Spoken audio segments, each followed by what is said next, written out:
సాధించిండు కేసీఆర్. ఎందుకంటే చాలా జాగ్రత్తగా నడిపినాడు, అహింసాయుత పద్ధతుల్లో నడిపాడు. ప్రజలను సమీకరించడంలో జల పోరాటం కావచ్చు, 610 జీవో మీద పోరాటం కావచ్చు, తెలంగాణకు జరుగుతున్న అన్యాయాల మీద గలమెత్తిండు, ప్రజలను సమీకరించాడు.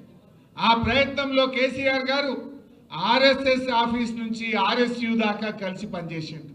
అవి భిన్న ధృవాలు.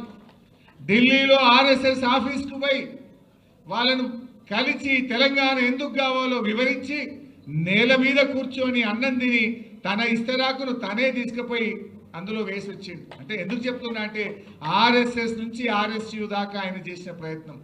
వినోద్ అన్న గారు ఆ రోజు ఎంపీగా కేసీఆర్ గారితో పాటు ఉండేవారు.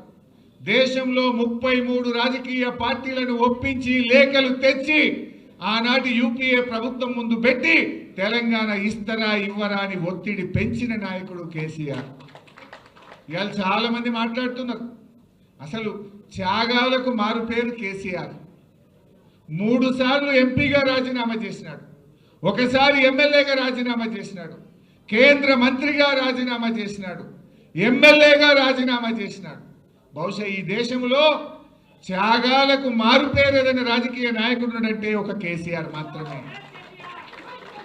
త్యాగం చేసింది, రాజీనామా చేసింది తన కోసం చేయలేదు, తెలంగాణ 4 కోట్ల ప్రజల కోసం చేసిండు. ఆ త్యాగాల పునాదుల మీద తెలంగాణ సాధించిండు కేసీఆర్. ఇవాళ ఎవరెవరో మాట్లాడుతున్నారు కేసీఆర్ మీద.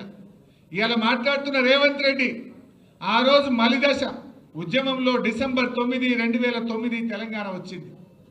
ఆంధ్ర ఎమ్మెల్యేలు ఎమ్మెల్సీలు రాజీనామా పెడితే మళ్ళీ ఇచ్చిన తెలంగాణ 27 తారీఖు వాపసు తీసుకున్నారు. ఆ రోజు జేఏసీ ఏర్పాటు చేసి తెలంగాణలో అందరు రాజీనామా చేయాలంటే ఇదే రేవంత్ రెడ్డి ఆ రోజు తెలుగుదేశం పార్టీలో ఉండి జిరాక్స్ కాగితం ఇచ్చిండు తప్ప స్పీకర్కు ఒరిజినల్ కాగితం ఇవ్వలేదు. రాజీనామా చేయమంటే ధైర్యం లేదు, రాజీనామా చేయకుండా వెన్ను చూపి పారిపోయిన నాయకుడు. ఒక్కనాడు జై తెలంగాణ అనే వ్యక్తి, అమరులకు ఒక్కనాడు శ్రద్ధాంజలి ఘటించని వ్యక్తి, ఇంకా ఆయన ఉద్యమకారుల మీద తుపాకీ పట్టుకొని బయలుదేరిన రైఫిల్ రెడ్డి రేవంత్ రెడ్డి. ఇంకొక నాయకుడున్నాడు ఈ రాష్ట్ర బీజేపీ అధ్యక్షుడు. ఆనాడు బీజేపీకి 2 ఎమ్మెల్యేలు, ఎండల లక్ష్మీనారాయణ గారు, కిషన్ రెడ్డి గారు. తెలంగాణ కోసం రాజీనామా చేయాలంటే కేసీఆర్ గారు మేమందరం రాజీనామా చేసినాం. బీజేపీకి వెళ్ళి రాజీనామా చేయమంటే పాపం ఎండల లక్ష్మీనారాయణ గారు రాజీనామా చేసిండు. ఇదే కిషన్ రెడ్డి గారు ఆనాడు రాజీనామా చేయకుండా వెన్ను చూపి పారిపోయిన వ్యక్తి. అంటే బీజేపీ అధ్యక్షుడు ఆనాడు తెలంగాణ కోసం త్యాగం చేయలే, రాజీనామా చేయలే. అదేవిధంగా ఈనాటి ముఖ్యమంత్రి తెలంగాణ కోసం రాజీనామా చేయమంటే చేయకుండా పారిపోయిన వ్యక్తి. ఇవాళ వాళ్ళు కేసీఆర్ను విమర్శిస్తున్నారు. ఇవాళ